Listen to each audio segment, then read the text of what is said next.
കേരളത്തിലെ ഏറ്റവും വലിയ പുരാവസ്തു മ്യൂസിയവും കൊച്ചി രാജാക്കന്മാരുടെ ഭരണസിരാ കേന്ദ്രവുമായിരുന്നു 1865 തൃപ്പൂണിത്തറയിൽ പണി കഴിപ്പിച്ച ഹിൽ പാലസ്.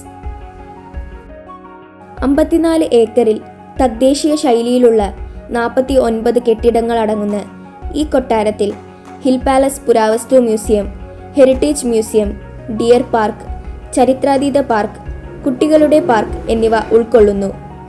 കൊട്ടാരത്തിനു ചുറ്റും നിരവധി ഔഷധ സസ്യങ്ങളുണ്ട്. കൊച്ചി മഹാരാജാവ് ശ്രീ ശക്തൻ തമ്പുരാൻ 1865 പണി കഴിപ്പിച്ചതാണ് ഹിൽ പാലസ്. 1980 കൊച്ചി രാജകുടുംബം ഈ കൊട്ടാരം കേരള സർക്കാരിന് കൈമാറി. പിന്നീട് പുരാവസ്തു വകുപ്പിന്റെ കീഴിലായ ഹിൽ പാലസ് 1986 മ്യൂസിയമാക്കി പൊതുജനങ്ങൾക്കായി തുറന്നുകൊടുത്തു. പ്രശസ്തമായ മലയാള ചലച്ചിത്രം മണിച്ചിത്ര താഴ് ഉൾപ്പെടെ നിരവധി ചലച്ചിത്രങ്ങൾ ഈ കൊട്ടാരത്തിൽ വെച്ച് ചിത്രീകരിച്ചിട്ടുണ്ട്.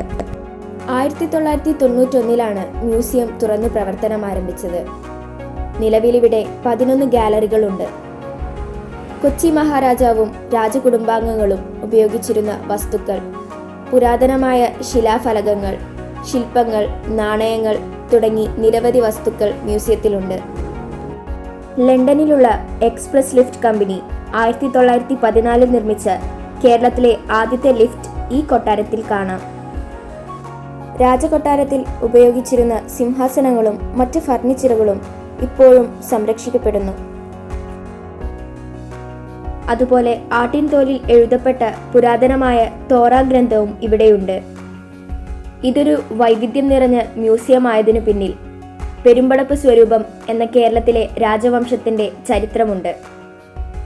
പോർച്ചുഗീസ്, ഡച്ച്, ബ്രിട്ടീഷ് തുടങ്ങിയ യൂറോപ്യൻ ശക്തികളുടെ അധിനിവേശത്തിന്റെ കഥകളുണ്ട്. അറബികളുടെയും ചൈനീസ് വ്യാപാരികളുടെയും ജൂതന്മാരുടെയും കൊച്ചിയുമായുള്ള ബന്ധത്തിന്റെ ഒരുപാട് ചരിത്രങ്ങളുണ്ട്. കൊച്ചി രാജകുടുംബത്തിന്റെ വംശാവലിയെക്കുറിച്ച് വളരെ കുറച്ച് രേഖകളേയുള്ളൂ. രണ്ടാം ചേര സാമ്രാജ്യത്തിലെ അവസാനത്തെ പെരുമാളായ രാമവർമ്മ കുലശേഖര പെരുമാളുമായി ഇവർ ബന്ധമുള്ളവരാണെന്ന് വിശ്വസിക്കപ്പെടുന്നു.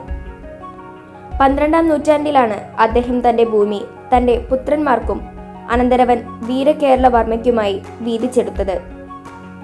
പിന്നീടാണ് പെരുമ്പടപ്പ് സ്വരൂപത്തിന് രൂപം നൽകിയത്. വീരകേരളവർമ്മയിൽ നിന്നാണ് കൊച്ചി രാജകുടുംബം പിറന്നത്. ഈ ആനയുടെ രൂപം കൊത്തിയെടുത്തത്, പുറകുവശത്ത് ഒരു വാതിൽ ഫിക്സ് ചെയ്തത് ഒരു സ്റ്റോറേജ് സ്പേസ് ഉള്ള രീതിയിലാണ്.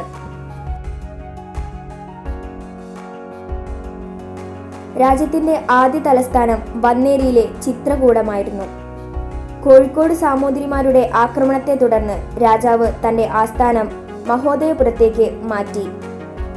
1341 പെരിയാർ നദിയിലുണ്ടായ വലിയ വെള്ളപ്പൊക്കവും സാമൂതിരിമാരുടെ തുടർച്ചയായ ആക്രമണവും കാരണം രാജകുടുംബത്തിന് വീണ്ടും താവളം മാറ്റേണ്ടി വന്നു. പ്രളയം മഹോദയപുരത്തിന്റെ പ്രാമുഖ്യം നശിപ്പിച്ചെങ്കിലും അത് മറ്റൊരു തുറമുഖ നഗരമായ കൊച്ചിയെ സൃഷ്ടിച്ചു. പെരുമ്പടപ്പ് സ്വരൂപത്തിന്റെ ഭവനം 1405 കൊച്ചിയെ അവരുടെ തലസ്ഥാനമാക്കി.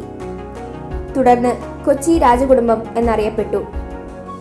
തുടക്കത്തിൽ രാജകുടുംബം കൽവത്തിയിലെ ഒരു കൊട്ടാരത്തിൽ താമസിച്ചുവെങ്കിലും അവർ 16ാം നൂറ്റാണ്ടിൽ മട്ടാഞ്ചേരി കൊട്ടാരത്തിലേക്കും പിന്നീട് തൃശ്ശൂരിലേക്കും മാറി. ഒടുവിൽ 1755 തൃപ്പൂണിത്തറയിലെ ഈ ഹിൽ പാലസ് എന്ന കൊട്ടാരത്തിലേക്ക് താമസമാക്കി. രാജവംശകാലത്ത് ഇവിടെയുണ്ടായിരുന്ന കലാസാംസ്കാരിക ഔന്നത്യങ്ങളെ വിളിച്ചു പറയുന്ന ലിഖിതങ്ങൾ ടൂറിസ്റ്റുകൾക്ക് വിശദീകരിച്ചു കൊടുക്കുന്ന രീതിയിൽ സജ്ജീകരിച്ചിട്ടുണ്ട്. 1609 അടുത്ത രാജാവായ വീരകേരളവർമ്മ രണ്ടാമന്റെ കാലത്ത് ആദ്യത്തെ ബ്രിട്ടീഷ് കപ്പൽ കൊച്ചിയിലെത്തി. 1663 ഡച്ചുകാർ കൊച്ചിൻ കോട്ട പിടിച്ചടക്കിയപ്പോൾ ഗോദവർമ്മ രണ്ടാമനായിരുന്നു രാജാവ്. 1500 ഉണ്ണിരാമ കോവിൽ ഒന്നാമന്റെ കാലത്ത് പോർച്ചുഗീസ് നാവികസേനാ മേധാവി കബ്രാൽ കൊച്ചിയിലെത്തി. 5 വർഷത്തിനു ശേഷം ഉണ്ണിരാമ കോവിൽ രണ്ടാമന്റെ ഭരണകാലത്ത് ഇന്ത്യയുടെ ആദ്യത്തെ പോർച്ചുഗീസ് വൈസ്രോയി ഫ്രാൻസിസ്കോ ഡി അൽമൈദ് കൊച്ചിയിലെത്തി. 1555 പോർച്ചുഗീസുകാർ മട്ടാഞ്ചേരി കൊട്ടാരം പണിയുകയും അന്നത്തെ ഭരണാധികാരിയായിരുന്ന വീരകേരളവർമ്മയ്ക്ക് സമർപ്പിക്കുകയും ചെയ്തു. വലിയൊരു പുരാവസ്തു ശേഖരം തന്നെ ഇവിടെയുണ്ട്. രാജവംശകാലത്തെ പലതരത്തിലുള്ള ആയുധങ്ങൾ, കിരീടങ്ങൾ, വിളക്കുകൾ എന്നിവ വിവിധ ഗാലറികളിൽ ആയി സജ്ജീകരിച്ചിരിക്കുന്നു.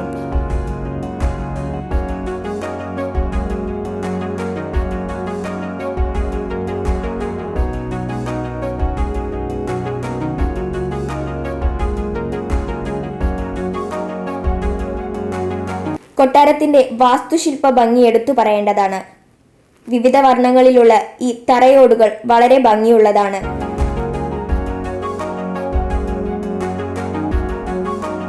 കേരള വാസ്തുശൈലികളുടെ മിനിയേച്ചർ രൂപങ്ങളും മ്യൂസിയം സജ്ജീകരിച്ചിരിക്കുന്നു.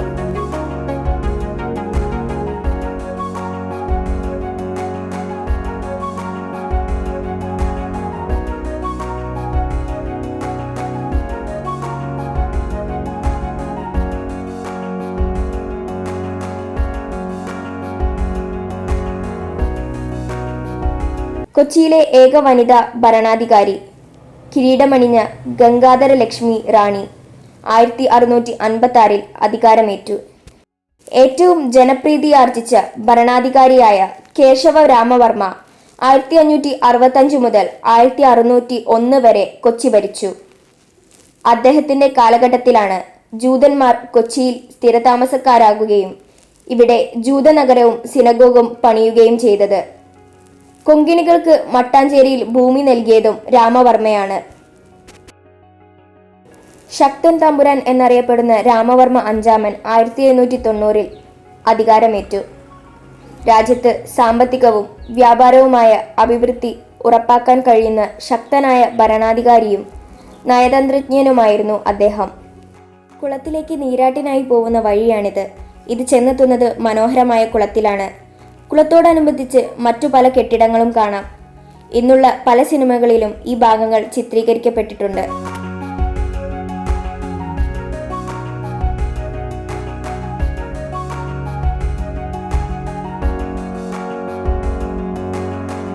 ശക്തൻ തമ്പുരാൻ 1805 മരിക്കുന്നതുവരെ നിരവധി ആധുനികവൽക്കരണ ശ്രമങ്ങൾക്ക് നേതൃത്വം നൽകി.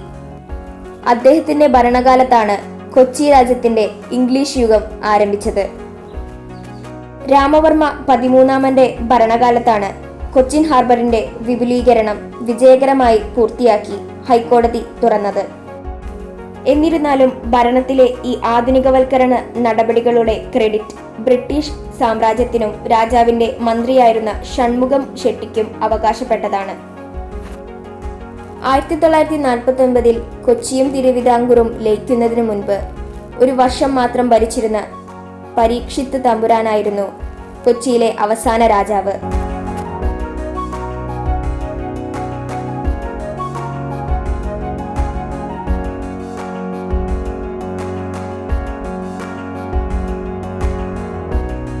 ആയിരത്തി 1949 അവസാന രാജാവായ രാമവർമ്മ പരീക്ഷിത്തിന്റെ കാലത്ത് തിരുവിതാംകൂറും കൊച്ചിയും ലയിച്ച് തിരുക്കൊച്ചി രൂപപ്പെടുകയും പിന്നീട് കേരളത്തിന്റെ ഭാഗമായി ഇന്ത്യൻ റിപ്പബ്ലിക്കായി തീരുകയും ചെയ്തു.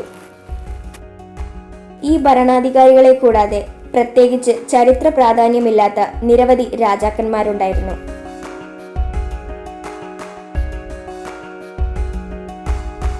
ഇന്നീ കുളവും അനുബന്ധ കെട്ടിടങ്ങളും ഉപയോഗത്തിലില്ല, എങ്കിലും വളരെ നല്ല രീതിയിൽ തന്നെ പരിപാലിക്കപ്പെട്ടിരിക്കുന്നു.